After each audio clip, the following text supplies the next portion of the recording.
Namaste. We carry forward our discussion on special topics in geography and conservation. And in this lecture, we shall have a look at valuation of natural resources. Now, we have observed before that natural resource is a resource that exists without the actions of humans. And a good example is forests or rainforests or wildlife. Now, the forests are going to exist whether we do something for their benefit or not. The humans only have the power to exploit a natural resource, to completely finish it off. But humans are not required for the continuation of a natural resource. If humans are required for the continuation of a resource, we will not call it a natural resource. So, natural resource is a resource that exists without the actions of humans. And we have observed before that natural resources are of several kinds. Based on origin, we can have biotic or abiotic resources. Biotic resources are those that come from living matter, such as timber or products from wildlife, or things like honey or non-timber forest produce, medicinal plants. So these are all biotic resources because they are coming from living matter.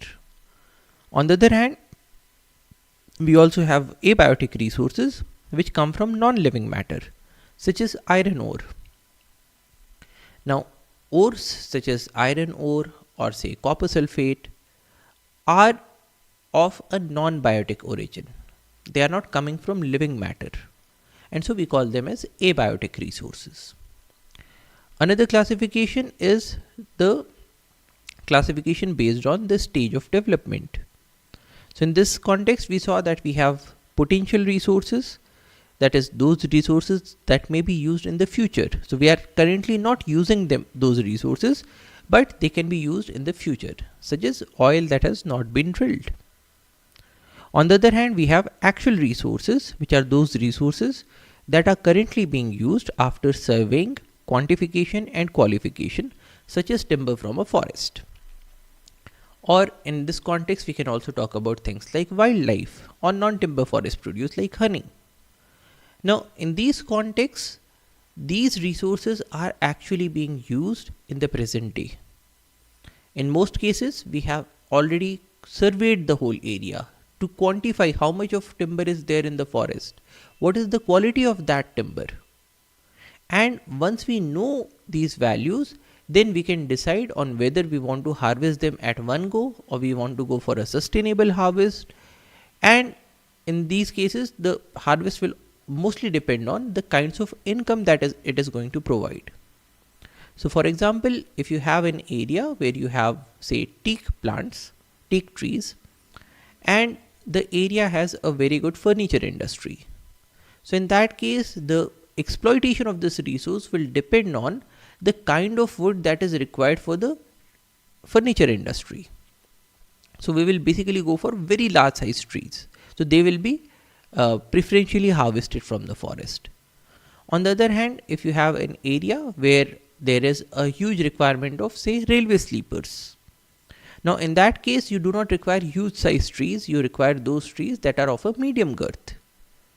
And so those will be preferred. On the other hand, if you do not have any such requirements and the primary consumption of timber is as fuel wood, so in that case you will observe that even very small plants will be taken away, they will be harvested and they will be put to use. So the survey, quantification and qualification are done, but then the final usage of the resource depends on the prevailing market conditions and the prevailing economic conditions. So these are actual resources, the resources that we are actually using today.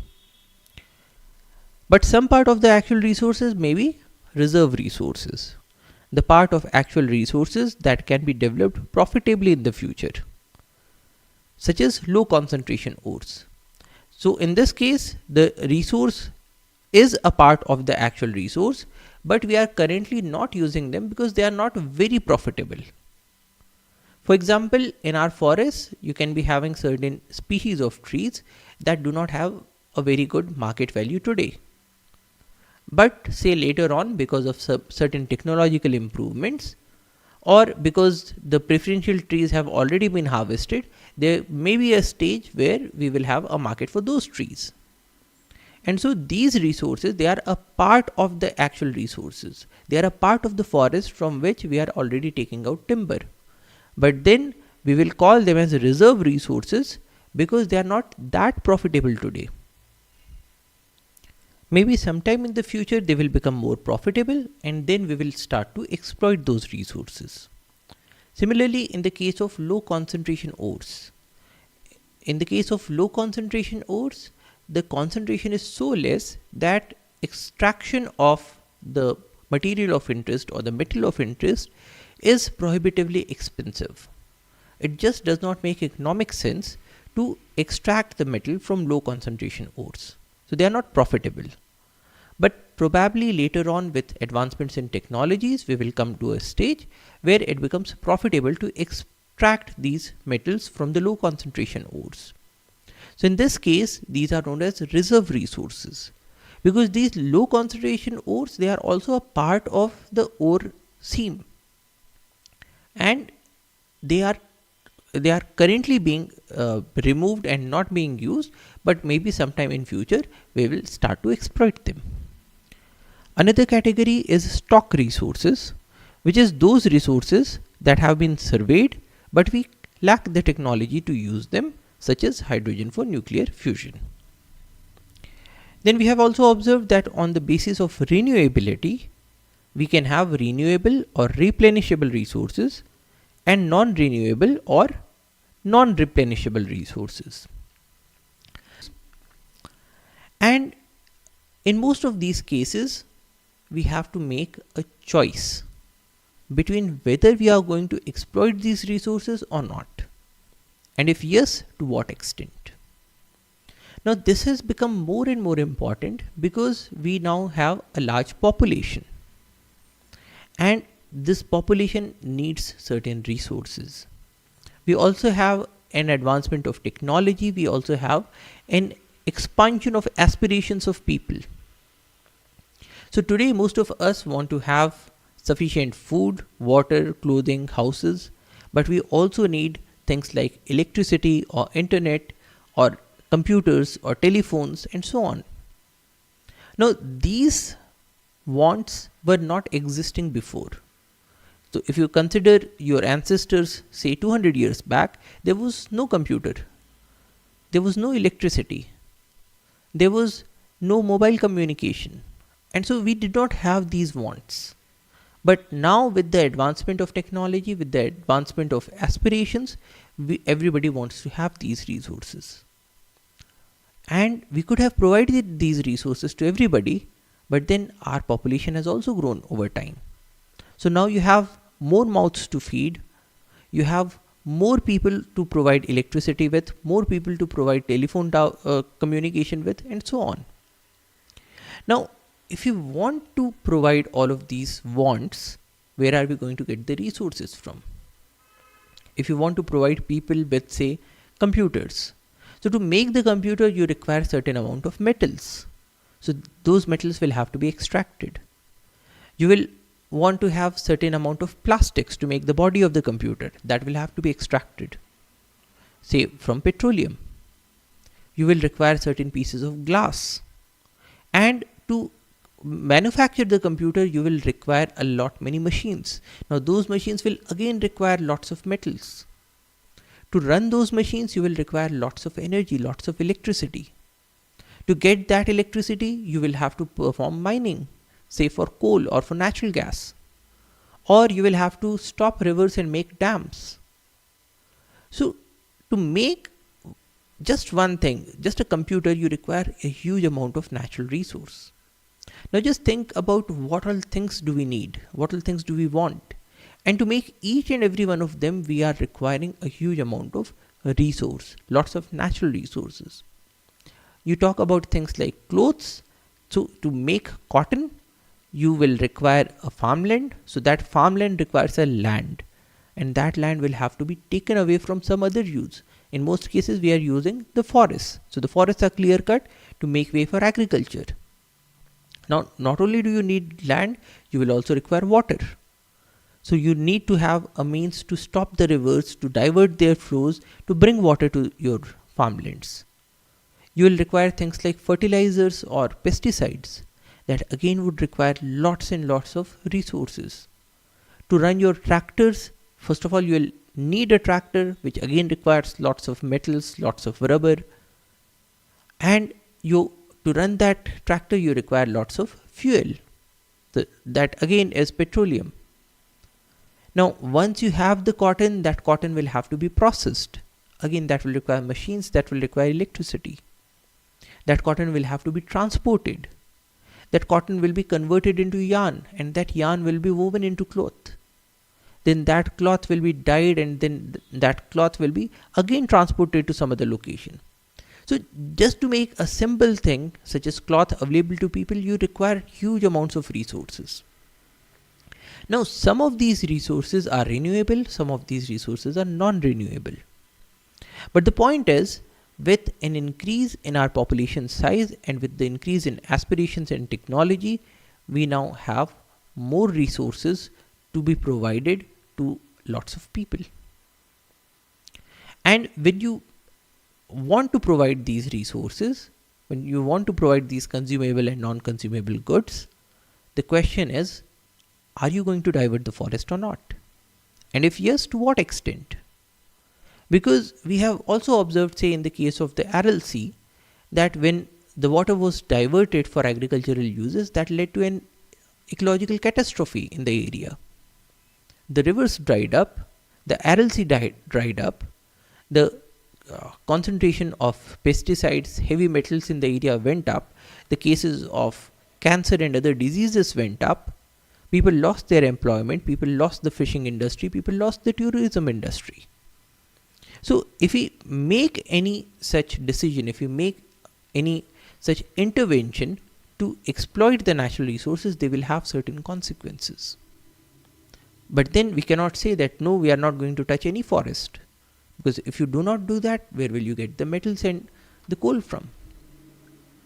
So in this case, we need to make a choice. We need to make a cost-benefit analysis.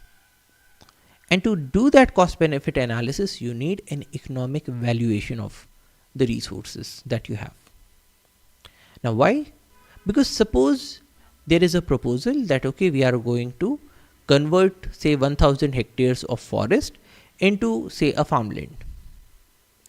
And this farmland is going to provide people with employment, it is going to provide people with money, and suppose people are going to get a sum of money, let us say that they are going to earn 10 crores rupees every year.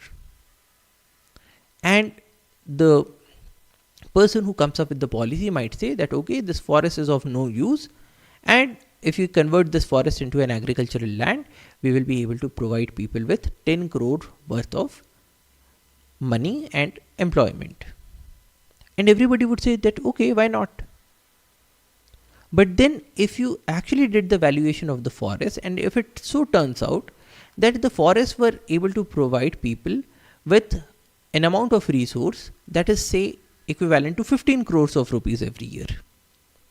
So in that case, would you want to let go of 15 crores of rupees every year to get 10 crores? Well, the answer is no. Because why would you want to put your society into a situation of a loss?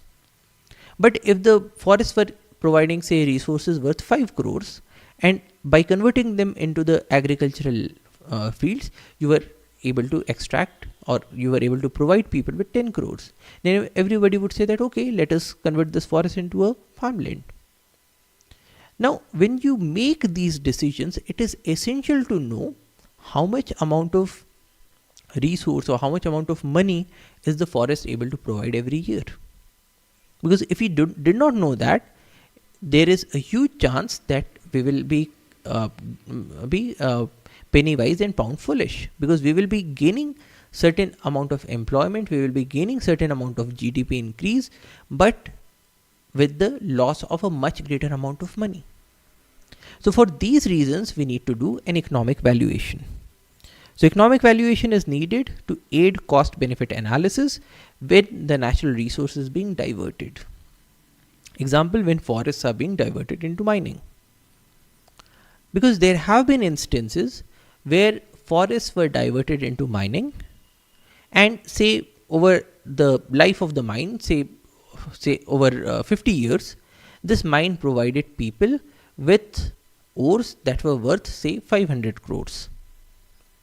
But then after this mining was done, when people looked at the area, they found that okay, the people who are living in the vicinity, they have a very huge amount of disease burden, disease load. Why? Because when these mines were extracting out the ores, they were also polluting the water bodies, they were also polluting the groundwater. And so now all the water bodies and the groundwater in the vicinity, they are all full of heavy metals. And because of that, people are getting toxins, because the heavy metals are toxic elements. And so to clean up the area, to clean up the water bodies, to clean up the groundwater, we now need to process this water. And when the cost of processing was figured out, it turned out that okay, we are going to need 600 crores to do this processing. So in this case, what is happening is that okay, we got 500 crores because of mining, but the amount of toxicity that it led to was worth a loss of 600 crores. And at the same time, we also lost the benefits from the ecosystem that was there when the mine had not started. Because before mining, the area was all full of forests. So there was a benefit of water purification, there was a benefit of air purification, there was a benefit of conservation of soil, preservation of biodiversity, huge lots of benefits.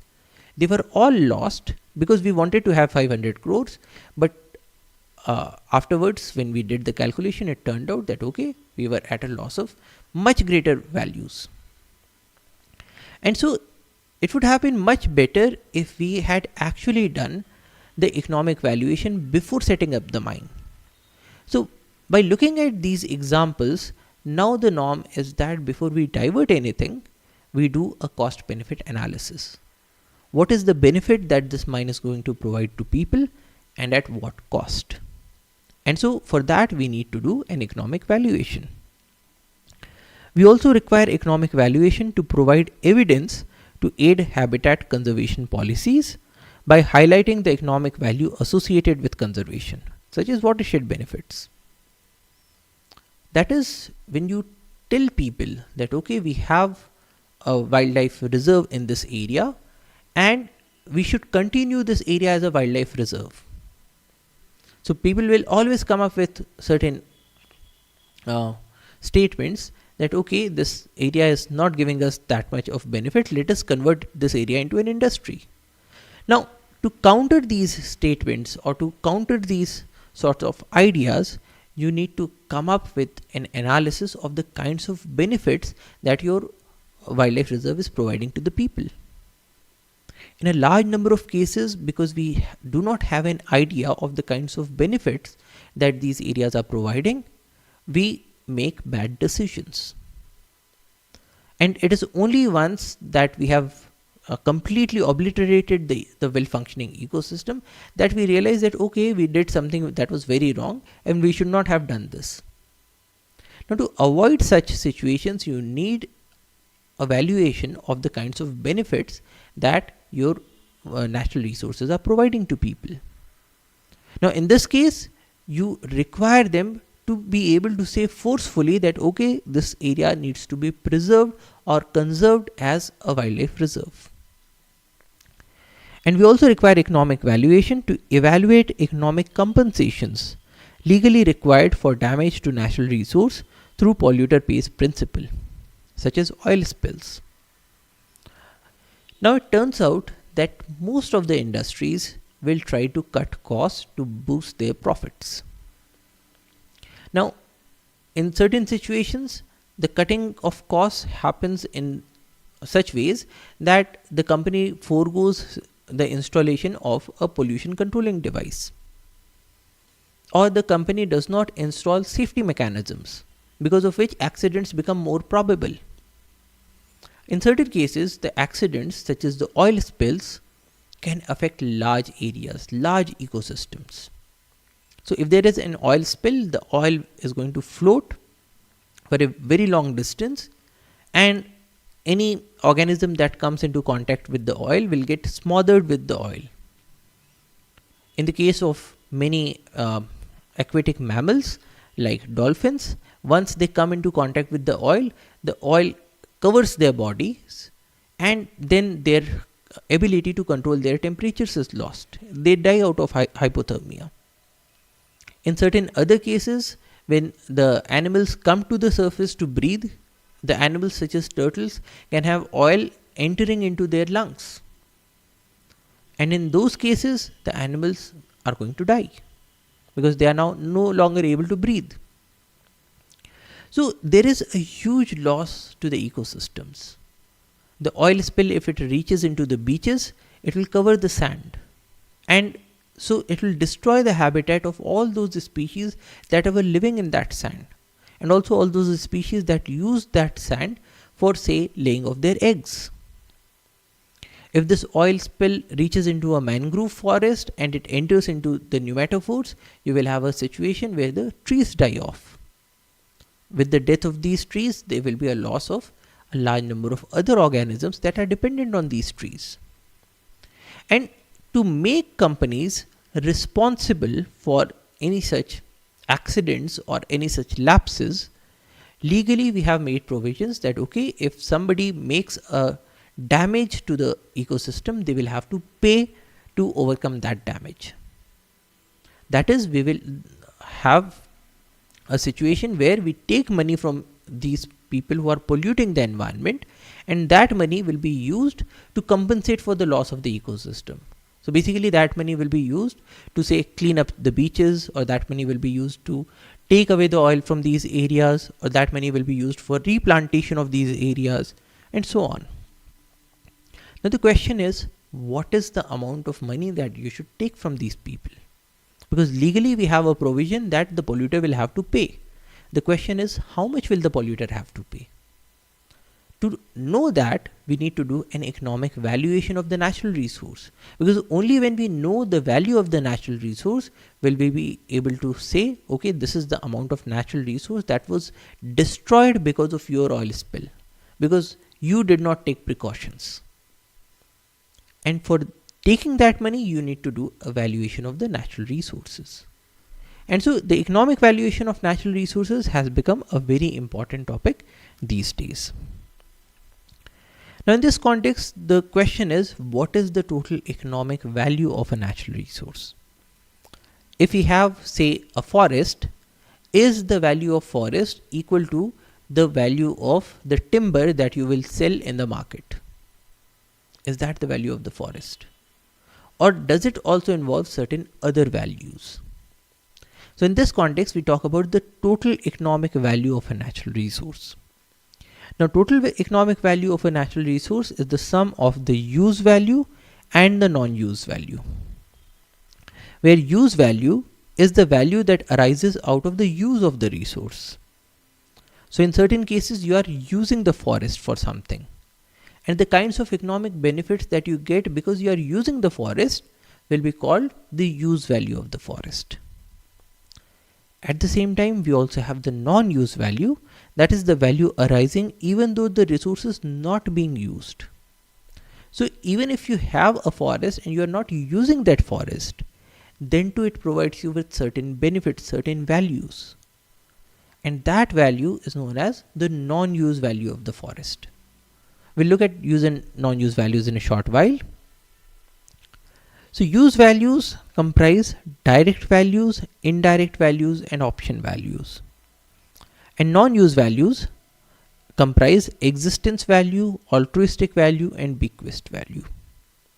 So these are the different categories of, or different subcomponents of, the use and the non-use values. So let us now look at all of these. The direct value comprises of all the consumptive and productive values such as timber, firewood, medicines, grazing, NTFPs, water, etc., and the non-consumptive values such as recreation, ecotourism, education, research, human and wildlife habitat, etc. Now, what do we mean by the consumptive and the non-consumptive values? Suppose we consider a tree. So in the forest, you have this tree. Now you can use this tree in a consumptive manner or a non-consumptive manner.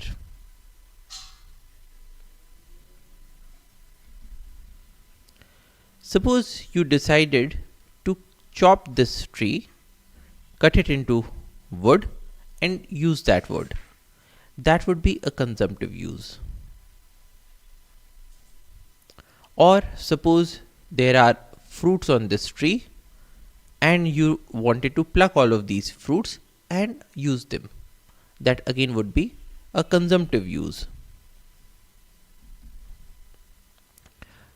Why?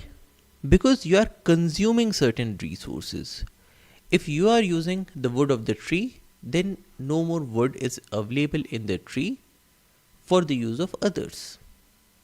That is, either you can use the wood or I can use the wood. If you use more of the wood, there is less available for me or for others. Similarly, if you take all the fruits, then less and less fruits are available for me and others. So these are consumptive usage. In the case of a consumptive usage, if one person uses the resource, then less resources available for use by others. So that is consumptive use. Whereas we can also use the tree in a non-consumptive manner. How? Suppose this tree has beautiful flowers. And we decide that we are not going to pluck these flowers, but we are just going to see the beauty of these flowers. So for example, this is a tree that is right next to a highway, and when this tree blooms, we just observe this tree and we are happy by seeing the beauty of the tree. That would be a non-consumptive usage. Because if you are seeing a beautiful tree, that does not reduce its value for me or for others. Similarly, if there is, say, the nest of a bird on this tree, and this nest is having the young ones, and the mother bird is bringing food and feeding to the young ones. Now in this case, we can decide that okay, we will leave this tree as such. We are not going to disturb the birds, but we are going to use this tree for bird viewing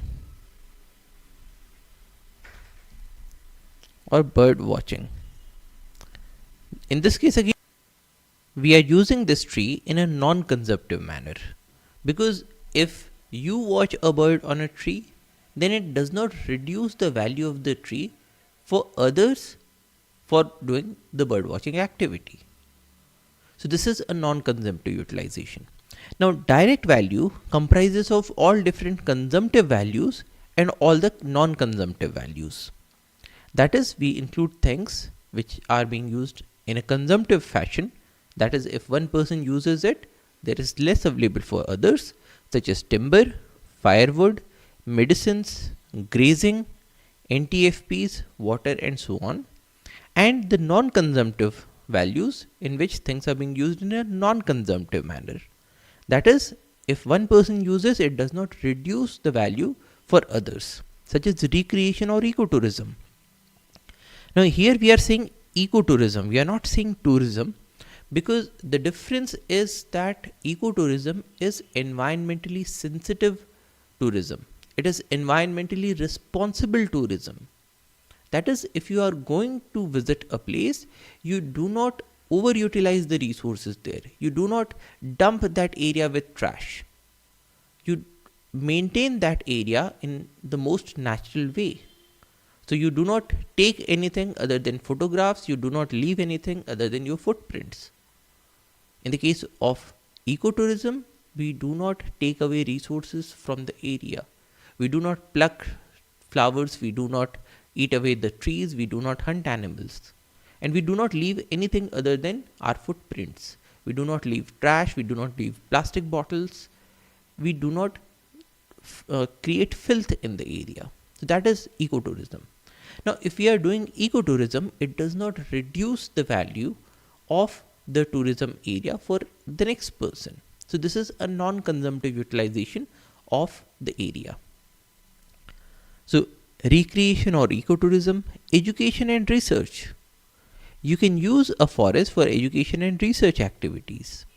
For example, we may need to teach people about the different kinds of adaptations that organisms have. And there is no place better than a forest to learn these things. Or if there is a botanist and wants to know about the different kinds of leaves that are there, or if there is a taxonomist who wants to understand why different trees were named in different ways. What are the significant characteristics of different trees? Or if there is an ecologist who wants to understand what is the manner in which the populations of various predator and prey species are regulated. Now, all of these things comprise education and research values. Now, if one ecologist goes into a forest and watches animals, notes down the number of animals that are there in various predator species and various prey species, and deduces a kind of relationship that is going on between different species, that does not reduce the value of the forest for the next ecologist or for the taxonomist. So in this case, again, we are talking about the utilization of a forest in a non-consumptive manner. If one person uses it, it does not reduce the value that is available for the next person. Similarly, the use as human and wildlife habitats. When people and animals live in the forest without consuming a lot of the resources. Now suppose there is a group that has gone for ecotourism, it pitches up tents in a designated area, and suppose just 4 or 5 people have gone into the forest. Now these 4 and 5 people, if they are careful, they will not be over exploiting the resources, they will not be making things dirty, they will not be spreading trash in the area, and in that case the value of the forest will remain the same for, say, the next ecotourism party, who will probably pitch up the tents at the same location.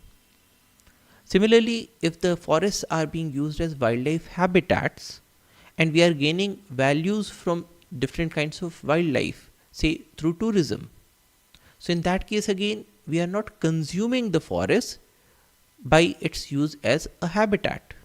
So these are the non-consumptive uses of the forest, and the direct value of a resource comprises of all the consumptive and productive values plus all the non-consumptive values. Then the use value also comprises the indirect values, in which case we are using the forest or the natural resource in an indirect fashion. These include things like watershed benefits, ecosystem services, and evolutionary processes. Now we use the forest or we gain certain benefits because we are using the forest in an indirect fashion. Now we are using the forest because we are gaining certain resources out of the forest, but we are not taking these resources directly, but in an indirect fashion, such as the watershed benefits, including agricultural productivity or soil conservation or groundwater recharge or regulation of stream flows.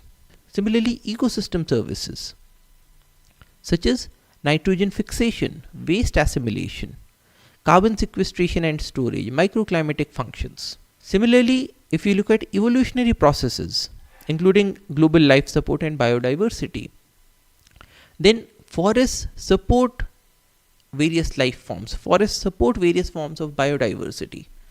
When that happens, the ecological processes are more and more stabilized. So this is again a utility of the forest, but this is an indirect utility. This is a byproduct of the forest being there. So these are the indirect values. And the third is the option value, an option for the future direct and indirect use of biodiversity. Now what does that mean?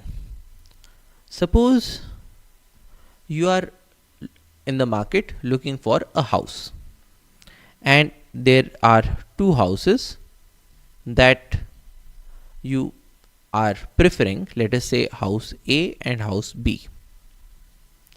In the market you also have several other houses, but you do not like those houses, but you have decided that okay, I'm going to buy house A or house B. But it is just that you are not fully decided whether you should go for house A or whether you should go for house B. So probably you will need some more time. Suppose you will require 1 month to decide whether you should go for house A or house B. Now in this 1 month, it is possible that both the houses may be sold in the market. You have the money with you and you could have purchased either house. You are not going to purchase two houses, but you can purchase either house, but you are still undecided which house to buy. And it will take you 1 month to decide, or say 15 or 20 days.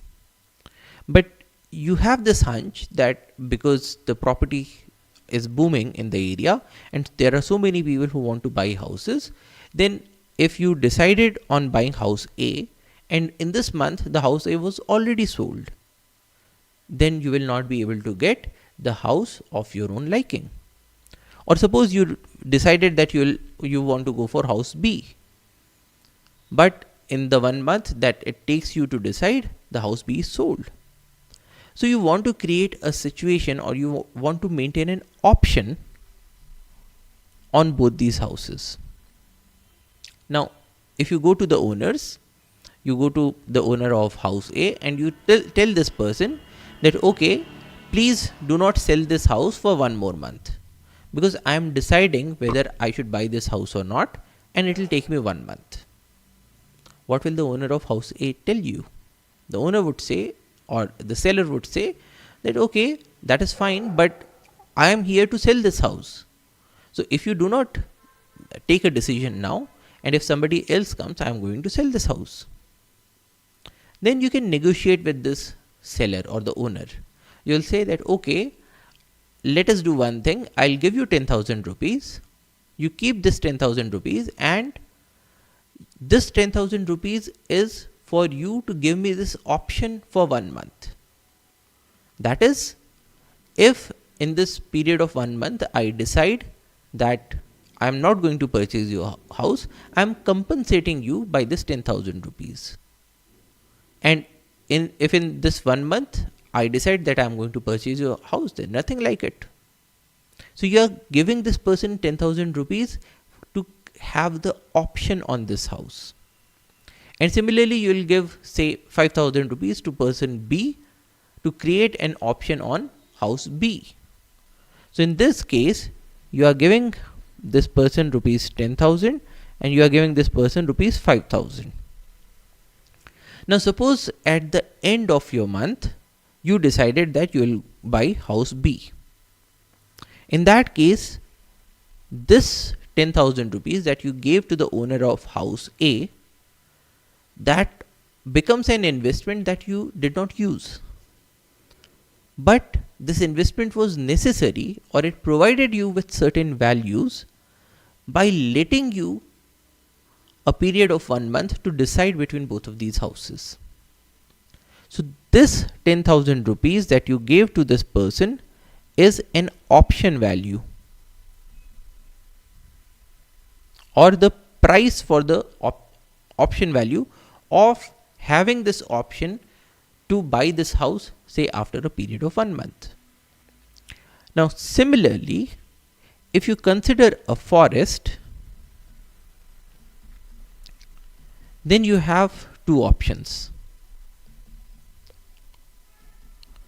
One is that you use up all the resources that are there in this forest, you cut up all the trees, sell them off and earn money. The second thing is that you let this forest remain as such, and probably say after 20 years there is a disease that crops up, and the medicine to counter that disease may come from say a plant that is currently growing in this forest. So if you want to have access to these medicinal plants, after 20 years, you will have to maintain this forest as such for the next 20 years.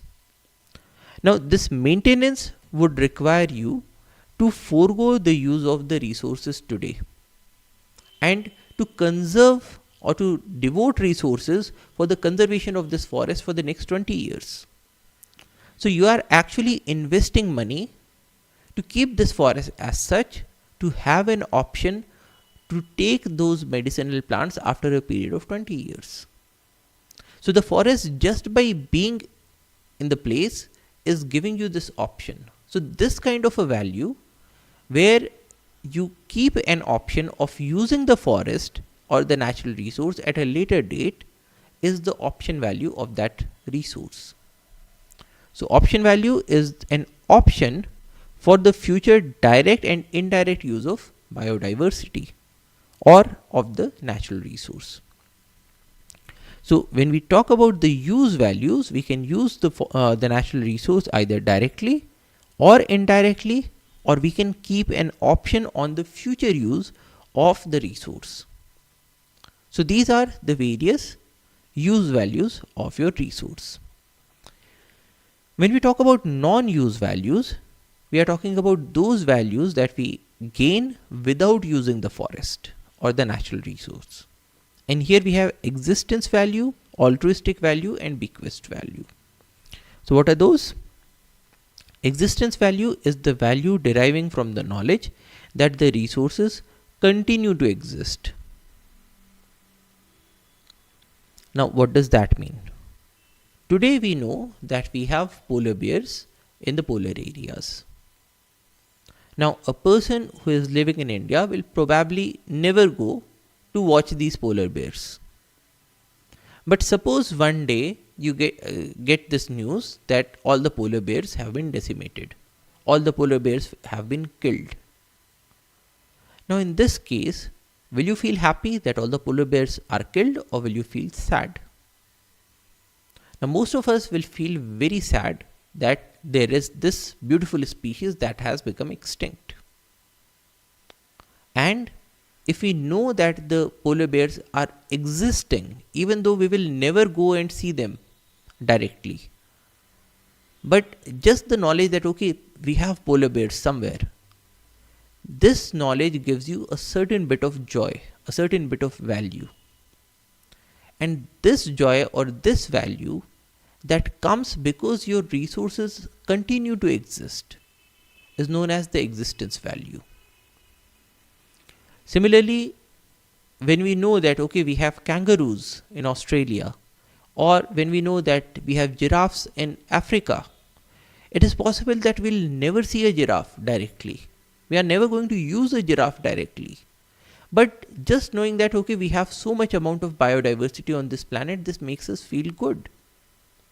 And that value that is being provided by the knowledge that the resources continue to exist. Now, this value is not being had through the use of the resource. This is a non-use value, and this is the existence value. Altruistic value is the value derived from the knowledge of use of resources by others in the current generation. So, we are not using the resource, but other people are using this resource in our current generation. And the value that we get because of that is the altruistic value. Now, in the case of altruistic value, we can have things like, say, you have a rhinoceros in Kaziranga National Park. And suppose you are living in Tamil Nadu. Now, you are not using the rhinoceros. The rhinoceros is not providing you any money because of tourism. But people in your own country or people in your own planet are getting certain values because rhinoceros continue to exist in Kaziranga National Park. Now, this kind of a benefit or this kind of a feeling of joy that you have that, okay, I'm not using this resource, but there are some of my brothers and sisters who are using this resource, who are gaining some value out of this resource. Now, this value that you have is known as an altruistic value. Altruism is the opposite of being selfish. So you are not thinking in a selfish manner that, okay, all the resources should be available for my use. But you are thinking that, okay, these resources are available for use by someone else in the current generation. You're not talking about your children or your grandchildren. You're talking about people in your own generation. But somebody else is using the resource, and this kind of a value is known as an altruistic value. The value derived from the knowledge of use of resources by others in the current generation. And if we leave the use and non-use values for our offsprings or future generations, then we say that this kind of a value is a bequest value. Bequest value means what are we leaving for our future generations. Now, if you have a forest and you are able to conserve the forest, you are able to conserve the biodiversity, and you leave that biodiversity for your future generations. That is, you feel good that, okay, I worked for the conservation of tigers, and I ensured that my children and my grandchildren will also be able to see the tigers. Now, in this case, you are not seeing the tigers, but you are leaving the tigers as a bequest for your future generations. And this kind of a value of a natural resource that derives by leaving these resources for our offsprings or future generations is known as the bequest value. And so, if we talk about the various non-use values, we have the existence value, the altruistic value, and the bequest value. So, if you combine all of these three, you get the total non-use value. If you combine all of these three, you get the use value. You combine both of these and you get the total economic value. So basically, when we started to say that the value of a forest is not the same as the value of the trees or the value of the timber that you can derive from the forest, this is what we meant. That the forest provides us with several different values. A large number of indirect values, a large number of non-use values, a great amount of option value. And if we only count the amount of timber in the forest, we will be subsidizing our forest. We will be putting a dollar value or a rupee value that is much lesser than the actual value of the forest. So this is something that we have to be very careful about. Now, once we know these different values, the next question is, how do we put the rupee value or the dollar value to it? And in this context, we come to the methods of valuation of a natural resource. Now, because there are different kinds of values that the natural resource is giving us, we cannot have just a single way of valuating the natural resource. So we use things like market prices or the revealed willingness to pay methods, such as the market price method. Now, in this case, we normally use it for those things that are being sold in the market, things like the direct value. So if you have a forest and the forest is providing you with timber, and this timber is being sold in the market, you can ask the question, what is the value of that timber that this forest is providing to us every year? So this is a market price method. For anything that is sold in the market, you can compute the cost or the price of that portion of the resource that is being sold in the market, and that is one portion of the value of your natural resource. So if your forest provides you with, say, timber which is worth 10 crores of rupees, it is providing you with honey which is, say, 1 crore of rupees. If your forest is providing you with NTFP products such as the medicinal plants or, say, things like mahua, which is, say, worth 5 crores of rupees, then the value of your forest should be at least 10 plus 1 plus 5 is 16 crores of rupees. And this is the value that you are figuring out using the market price method. Similarly, we have the hedonic pricing method. Hedonism is a philosophy which asks people to maximize their pleasures and minimize the pain. Now, in this case, suppose you are living in a high-rise building,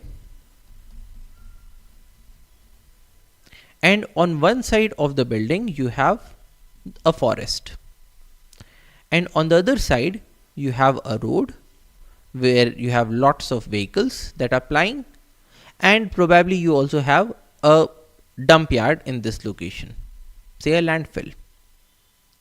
Now, if you take up a flat here, then every morning you will wake up to the sight of a dump yard, and you will wake up to the honking of the vehicles on this road.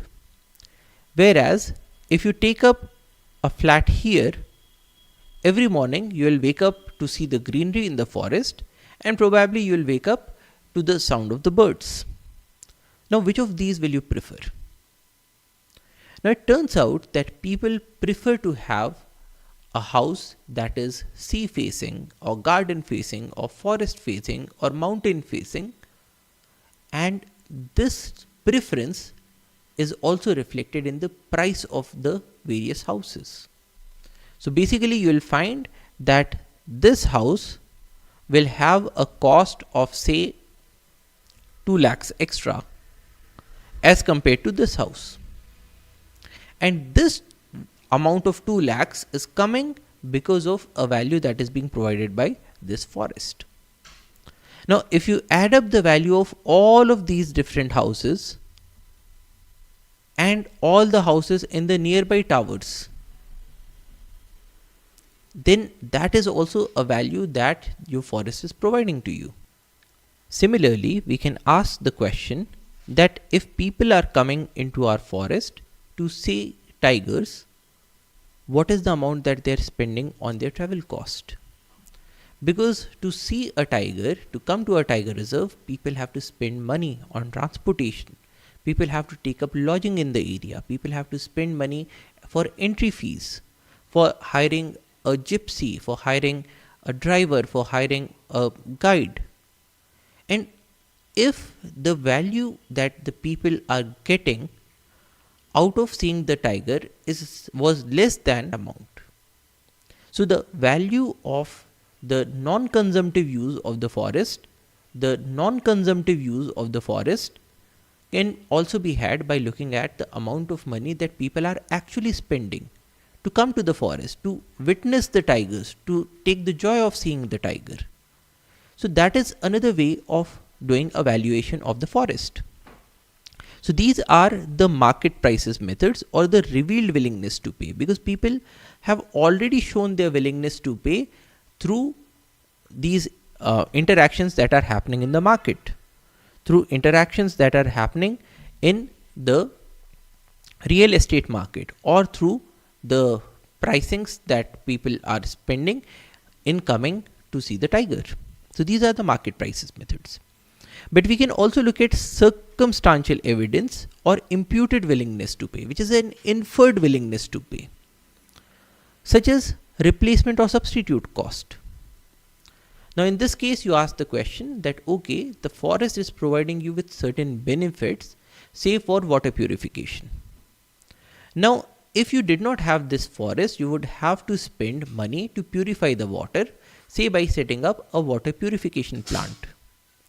What would be the cost of setting up that plant? What would be the cost of running and maintaining that plant? Now, if you have the forest, you do not have to set up that water treatment plant. So the value that the forest is providing to you can be inferred from the value of setting up and running a water treatment plant, or the value of setting up, or the cost of setting up a sewage treatment plant, or the cost of setting up, say, a tsunami barrier or a sea storm barrier, because mangrove forests provide us with these values. Or we can infer it from the damage cost that is avoided. So suppose you did not have the forest and you did not set up your water treatment plant. In that case, what would be the damage to the society? Say in terms of more amount of mortality, more amount of morbidity, or loss of work days.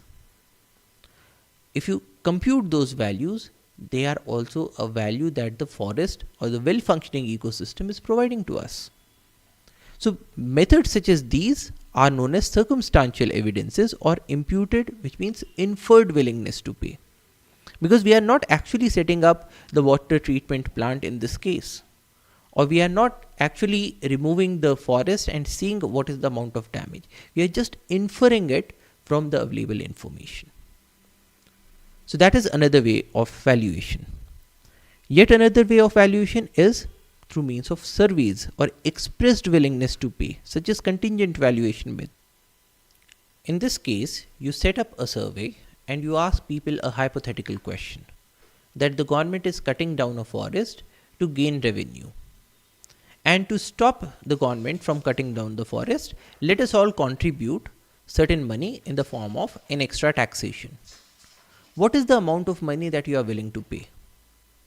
Now, if a person thinks that the value of a forest to him is say 100 rupees, the person would say that okay, I will be ready to pay anything that is less than or equal to 100 rupees, but not 1 rupee more than that. And if you do such kind of a survey with a large number of people, you can get an idea about the value that they see for these forests. And in this case, we are looking at the cultural values, we are looking at the beauty values of the forest as well. So we have different modes of valuation, and we can use one or more of these methods of valuation to put a dollar or a rupee value to our forests. So to sum up, the economic value of a natural resource is given by the sum of use and non-use values, and the use value is the sum of direct, indirect and option value, and the non-use value is the sum of existence, altruistic and bequest value. And to put a dollar value or a rupee value to the natural resource, we have several accepted approaches for valuation, and one or more of these methods may be applicable for any particular case. So that's all for today. Thank you for your attention. Jai Hind.